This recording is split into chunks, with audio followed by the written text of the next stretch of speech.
बाल समय रवि बख्शी लियो तब तीनहु लोक भयो अंधियारु।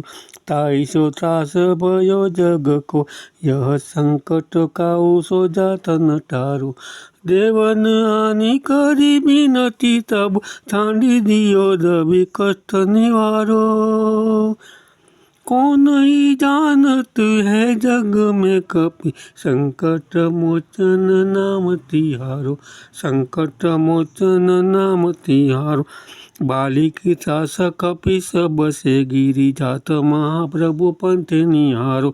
चौकी महामुनि साप दियो तब चाहिए कौन विचार विचारो। कैद जरु पलिवाय महाप्रभु सो तुम दास के शोक निवारो। कौन ही जानत है जग में कपि संकट मोचन नाम तिहारो।